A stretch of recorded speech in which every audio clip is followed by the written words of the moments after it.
We're back with the Tech Policy Grind.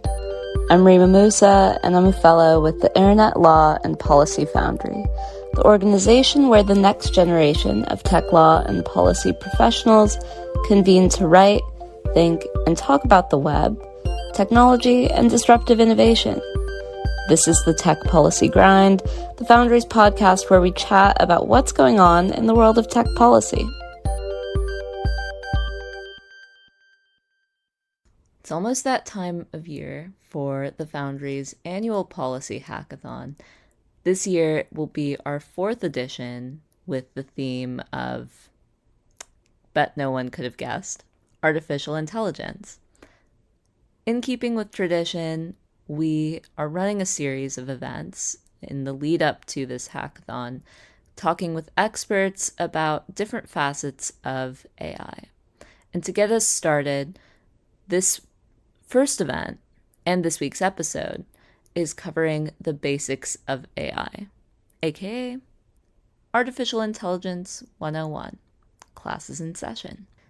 For this episode, Foundry Fellow Dyllan Brown-Bramble talked with Micaela Mantegna, Dr. Bikalpa Neupane, and Adil Islam, 3 experts in the field of artificial intelligence, on their takes on what it is and what to know.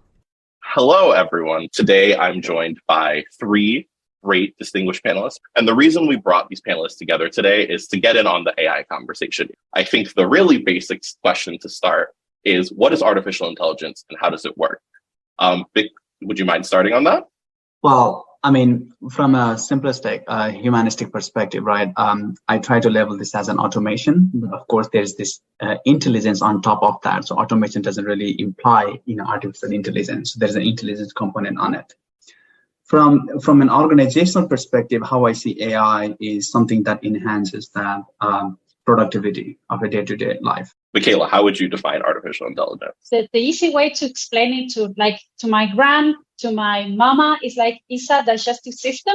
For me, the explanation is you have this huge amount of data and you do something, some processes, some transformational processes to that to create models that can approach some problem from real life. So you do is looking into the past to try to predict, classify, or create something in the future. Adil, last but not least, how would you define artificial intelligence?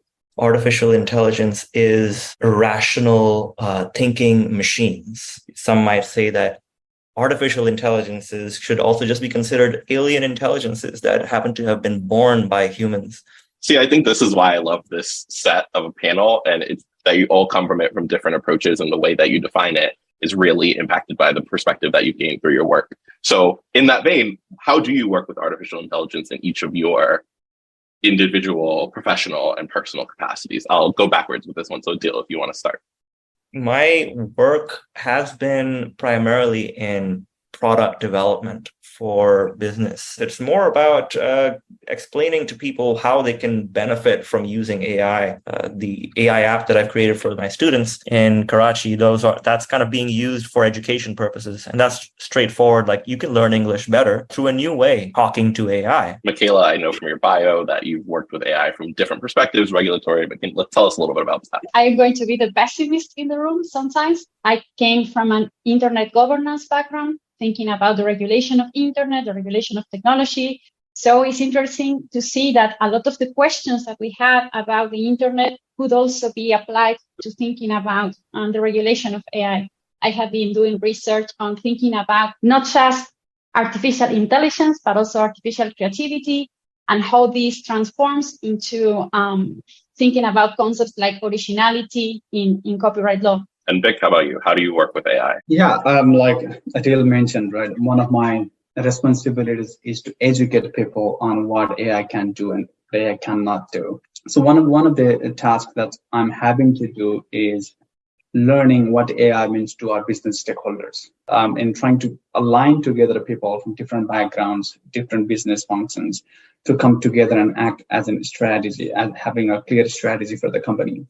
I think something that all your answers highlight, and then the contrast of all your answers, is how AI can be defined 50 different ways by 5 different people. How do you approach dealing with the misconceptions, and how do you balance what's real, what's not real, what the pros and the cons are to make sure that we're actually getting at the heart of the really broad capability that this technology has, despite some of the issues or setbacks? For me, part of my work of thinking about demystify is like creating bridges between technical communities and policymakers, because you cannot find a single solution coming from one single framework of regulation.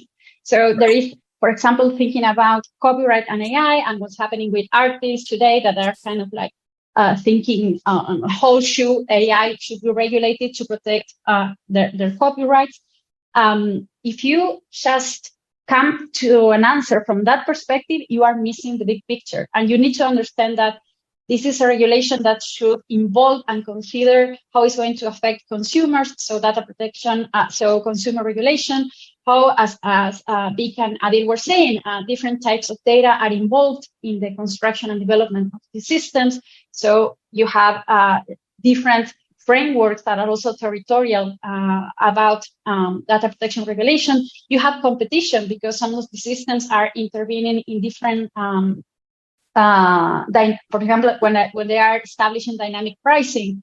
So you have to take into account different regulations. So for me, the thing is like trying to explain all this bigger picture and how all these little gears and pieces from the system interact, and that you shouldn't, under any circumstances, bring an answer just considering one legal framework.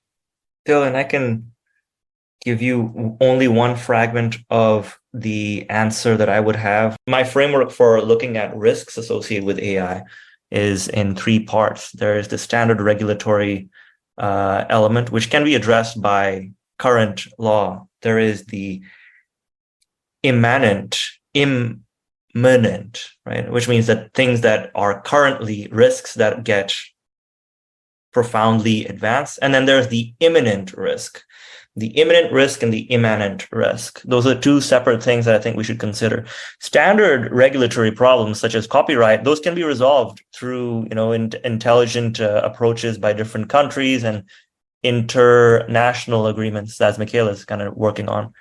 The immanent risks are the risks of augmented humans and what they might be able to do with the newfound powers that AI gives. If you are a much more productive programmer, you are also a much more productive hacker. If you are much better at marketing, you are also much better at misinformation. If you can create 1,000 tweets, maybe you can create 1,000,000 tweets from 100,000 agents.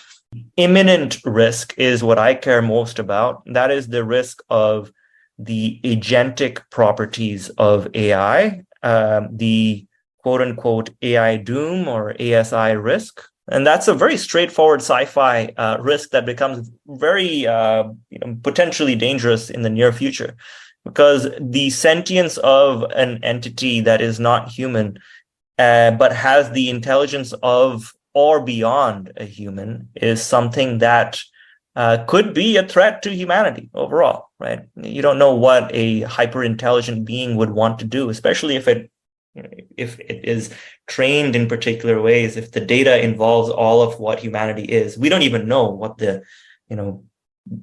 average of humanity is in terms of evil or good.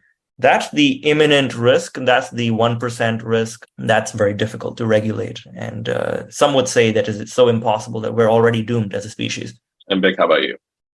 Well, fully understanding that we are in the situation we are in right now with AI and generative AI coming in, I don't think any of us are prepared to solve the problem at this scale, coming from risk, policies, and governance framework, right?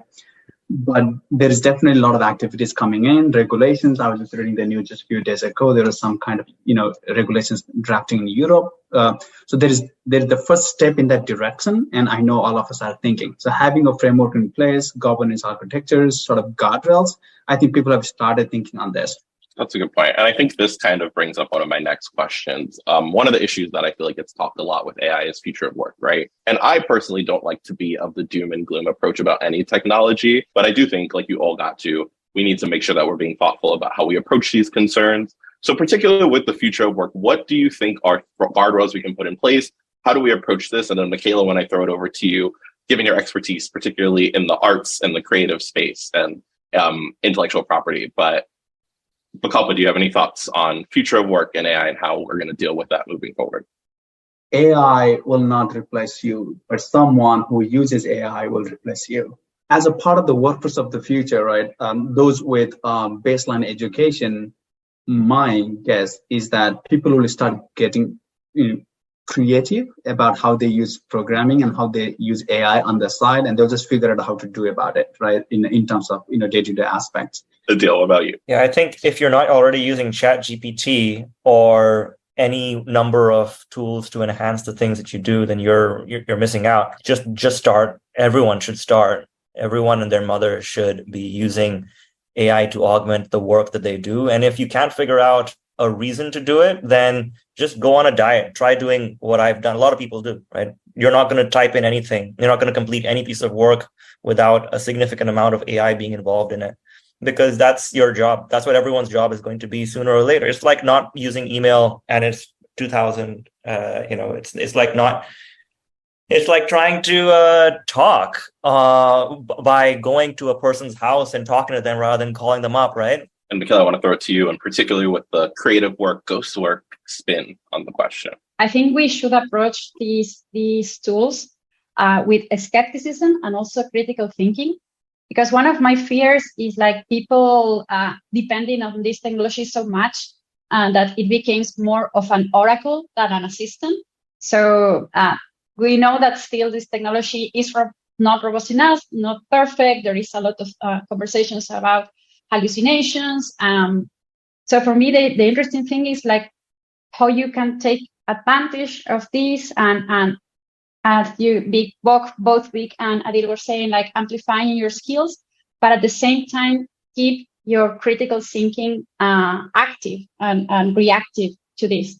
And this is something that we have seen in the debates about using ChatGPT in schools and education and how to integrate this into the curriculum. And I fully support that we should. I was like talking about schools, like we are just outright banning the use of these tools, and you cannot ban is like trying to cover the sun with a hand, because people is going to get creative about this. I don't know if you saw, but there was this guy that connected ChatGPT to, because this school is like, we are going to admit only handwritten essays because we don't want people cheating with ChatGPT, and someone like connected a printer with like an arm. So the things that was coming out from ChatGPT were like printing as if it was like handwritten. And I know it's like a silly example, but for me, it's like the summon of like, you cannot deny the potential of these technologies, and you cannot just think that they are going to go away. So it's like, how do we integrate with this, with the most benefit for all? When I think like we should approach technology with this critical approach and thinking on where is good to apply it and where we should apply it and where we should not do it. And of course, the creative labor is severely impacted. I recently was speaking here in Argentina with the Association of illustrators, but we are seeing this, like a lot of people is losing their jobs, and we are not seeing mechanisms of replacement or redistribution of wealth that can like change this in any time soon. I think all of you made really great points, and I think two of the big ones were that AI is a tool, and the future that we have alongside it or underneath it will depend on how we prepare to use this tool, and that the genie's not going back into the bottle, right? Like Micaela, you said, you can't block the sun with your hand. So it's really important that instead of trying to stop a train, we figure out how to position ourselves to how to best use it. And I think that brings up a really great question, because one of the pretty big discussions in the AI space are some of the issues around AI hallucinations, misinformation through AI, discrimination and bias. And there's this conflict that these technologies have all these great use cases, all this great potential, and we want to move forward and we want to innovate, but we want to make sure that we're approaching these issues thoughtfully so that we're not moving forward and exacerbating the problems that exist in society or exist in AI at this level. So I guess from each of your perspectives, how do you navigate that balancing act between there's issues, there's things that we need to improve, but there's also this unlimited potential, and we want to move forward, but we want to move forward carefully? Adil, do you want to start on that one? As an individual, every person must have their own personal philosophy for how to maximize the gains for themselves and for their loved ones. As a member of society, one must make the determination of where they want society to go and leverage the tools available to them. You can use it to make major changes to society through things such as, if you're a bad actor, you can create a bunch of misinformation or create a bunch of good information and try to get somebody elected into office and so on. I think there is one higher level that is now opened up, a discussion on whether we should accelerate or decelerate. And the accelerationist movement, the effective accelerationist movement, is, I think, one way in which people can end up aligning their philosophy and then start working towards it. That movement states that you should continuously be trying to build as much as possible because AI will solve our problems. If you believe in that, you should find a job in an AI field and try to get things done, try to build something. It's never been easier to build an application. It never has been. I've built a few in the last couple of months.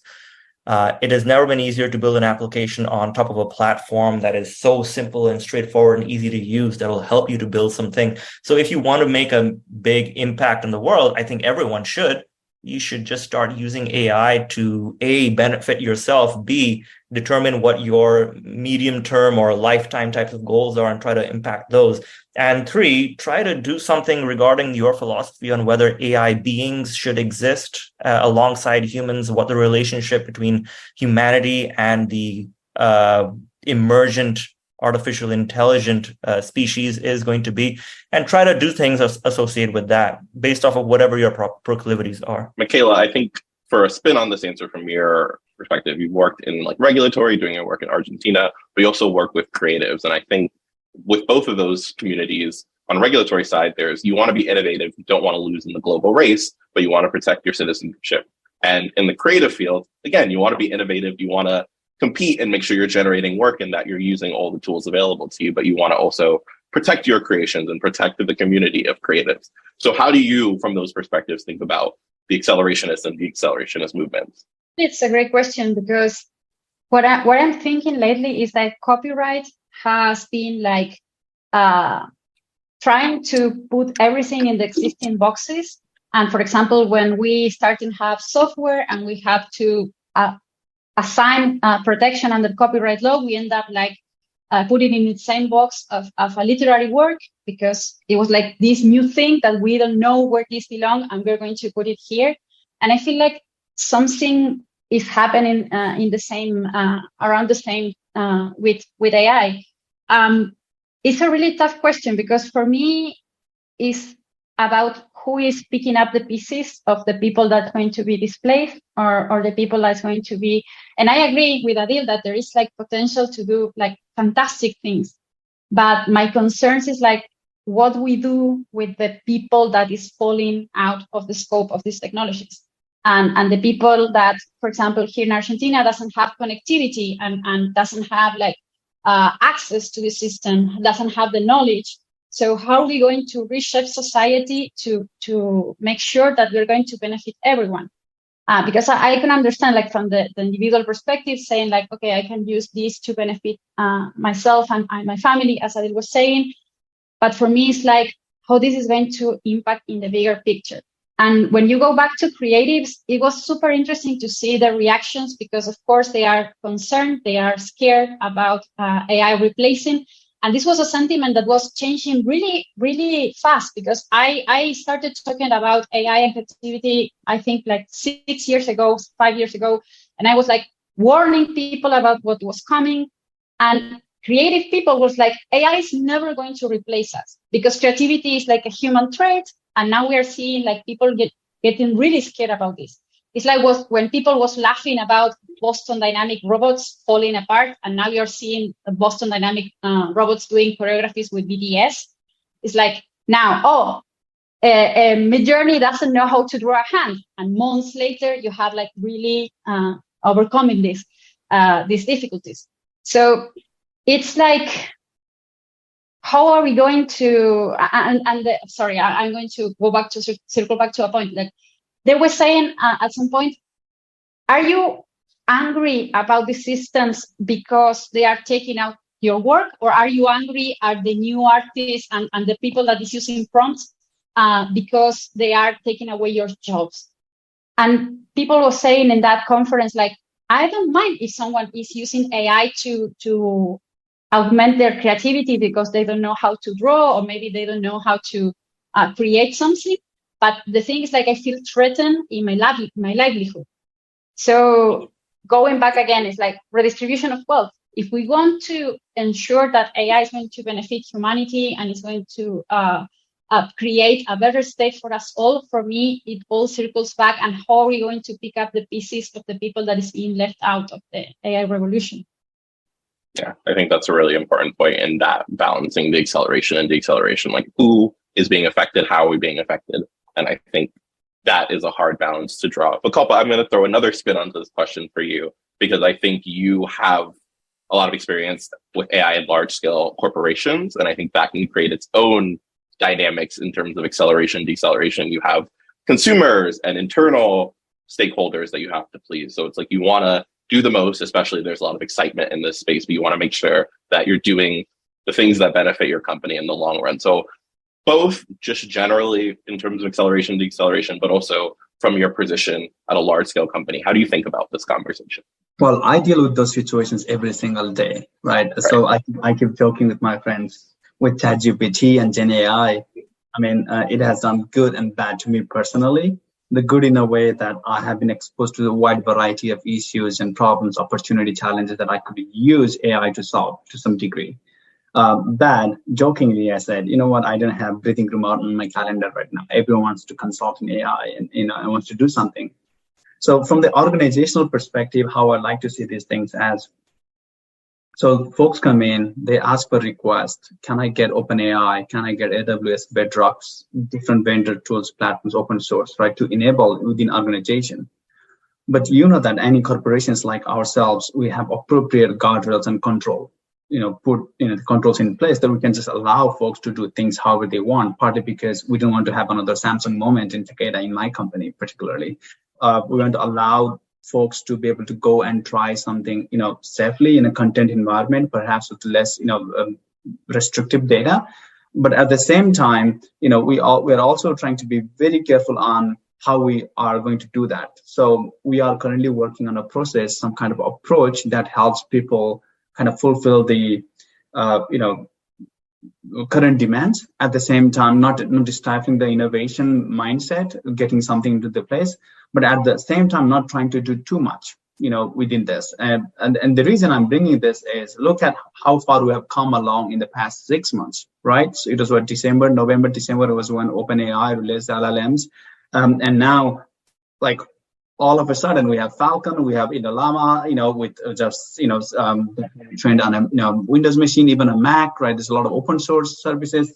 So we do not want to be investing on something today and in the spirit of trying to rush to get something done and go and become obsolete in the next 3 to 6 months. And from an organizational perspective, that's an investment approach. Right? Oh, is this feasible for us to do? Do we want to necessarily, reinvent the world? And when I look at this from that implementation perspective, sometimes I also have to think about, are there platforms and tech companies coming up with some kind of AI infused solution, right? Generative AI in their product space? And the answer is yes. Right. So, I do not want to be doing something in the company, just because I feel like I'm going to miss this hype moment. And I also know for a fact that these platform companies, Amazon, Stability AI, Databricks, Microsoft, they are all going to have something in their roadmap tightly integrated for us to be able to go and consume. Right. So there is that balance as an organizational leader in terms of investment. One recurring point here has been the importance of people adopting this technology. It's not going anywhere, and not being AI literate is going to be like not being computer literate. No one is going to hire someone who comes and says, you can only communicate with me through paper mail. I do not believe in email So for people who don't have you guys' experience and are coming at this new, what are the opportunities for them to get integrated in this world? What are the experiences they could be gathering? Where should they be getting their news? What are the things that they should be paying attention to? What would you point them to? Well, first of all, I'll make a call out to Adil. Follow him, right? I know that he shares lots of really good LinkedIn articles on AI stuff and all of that. He's been my source of news for and I know I haven't told you, Adil, but I keep following your news a lot. Thanks. To me, without trying to get too technical about a bunch of these things and ask you to go and couch this Google Scholar news articles and all of that, Twitter. I mean, I don't know why, but I have been finding lots of really good content on Twitter. Find the right people, balanced, right? You might not want to follow just technologists, but also policymakers, who are bringing a well, balanced view of the things, right? That's what I'm really trying to develop myself as. Even though my background, is in computer scientist. I'm really trying to develop more as an information scientist and sort of a socio-technical person, right? So I go to Twitter, find everything. I skim results. I skim academic reports every week or so. I look at what latest and greatest of these labs are producing. I look at what policy centers are producing. I look at European rules regulation. I mean, what I mean by looking at, I just skim at it, and I'm not going to be expert, and I don't intend to be, but just having that surface information is going to help me a lot. Adil, since you got a shout out in your one of the answers to this question, what do you think? Just use ChatGPT. Just like number one, if you pay for it, just pay for it. If you pay for it, then you're going to be incentivized through your own hacking yourself to use it. And then when you use it, you can use the browsing plugin to ask it every day, hey, what's the latest news? Guess what? It'll actually give you good answers. And you can interact with it in a conversational way to get more information. You can copy paste the entire contents of a new paper and throw it in there. So like, hey, explain this to me like I'm 5 years old. And you don't need to use ChatGPT. You can use Poe.com that has a lot of different models. You can use any one of the many different models out there. You don't need to be following people that are saying 99% of people aren't using ChatGPT the right way and follow me and so that I can, guide you.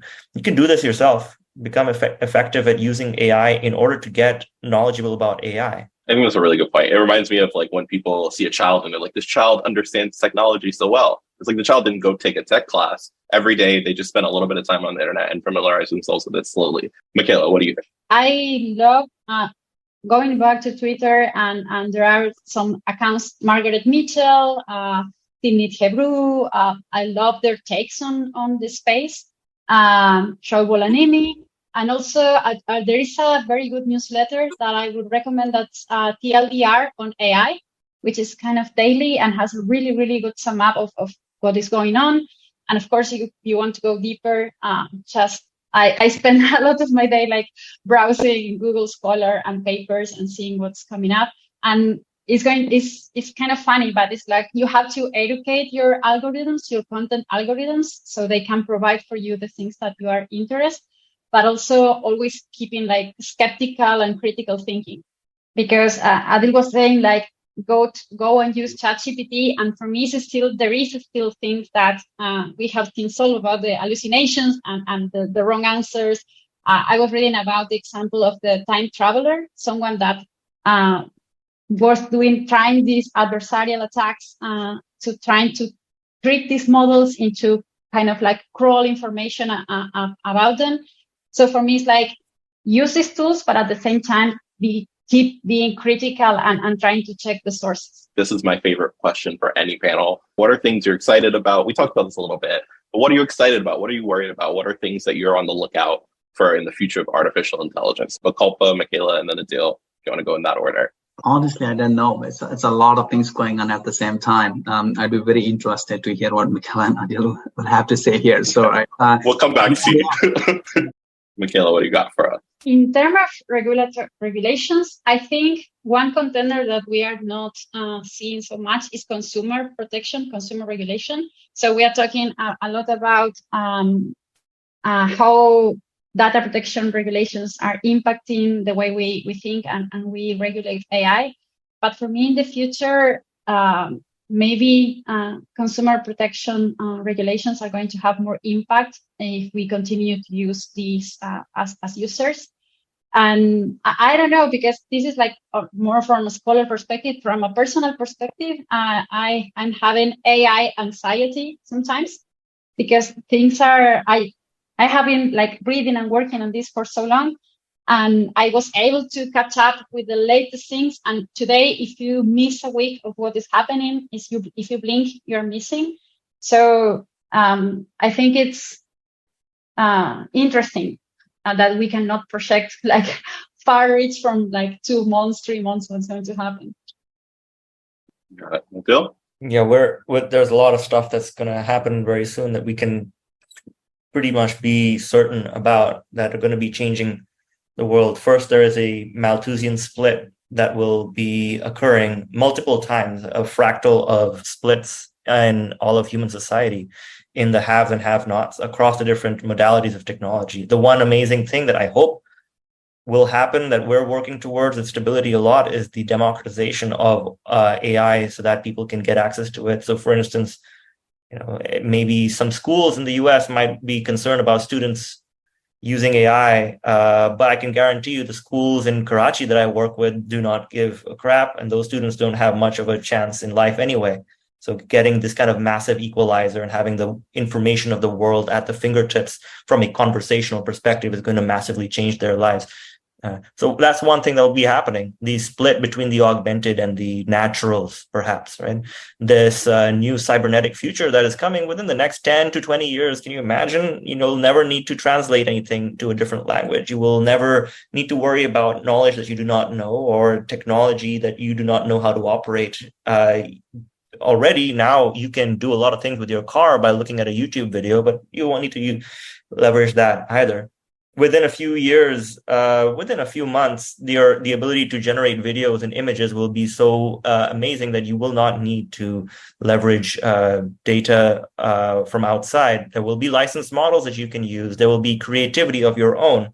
I don't believe my son is ever going to watch a TV show. I believe he will ask for a TV show to be made for him, and he will watch it and consume it. I don't believe he'll need to play a video game from the past that was made for him in the past. He will have generative video games made for him. But all of these things, my view is very similar to what Max Tegmark said in his Lex Friedman interview, which I recommend you guys watch. He said that humanity is hurtling towards a cliff, and the closer we get, the more scenic the views are. Which means that these are all the beautiful things that we, especially we few who leverage AI and are closer to the source rather than to the end of the consumer pipeline, we few will get to experience these majestic beauties of what is possible through this centauric, this cybernetic world that we're entering into, until eventually we do create systems that kill us. Sounds like there's a lot to look forward to, a lot to not know yet, and a lot to be prepared for. So on that note, I want to thank all of our panelists. I really appreciate you dedicating the time, and thank all the attendees. The recording of this event will be available on our YouTube and our socials shortly. And to learn more about the Foundry, you can visit us on our socials. As a reminder, this event was the first in a series of events about AI, gearing up for our policy hackathon. So look out for our next event, which will be about AI and intellectual property in a couple of weeks. And with that, thank you all to the panelists, thank you all to the attendees, and everyone have a great day.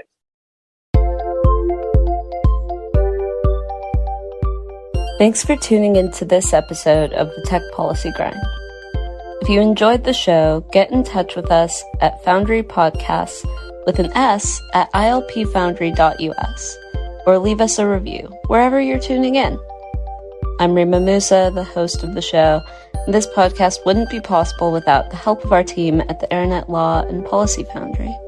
Thank you to Evan Enzer for editing this episode, Lama Mohammed, our social coordinator, Alison McReynolds, our accessibility coordinator, and Tim Lorden at the Internet Education Foundation.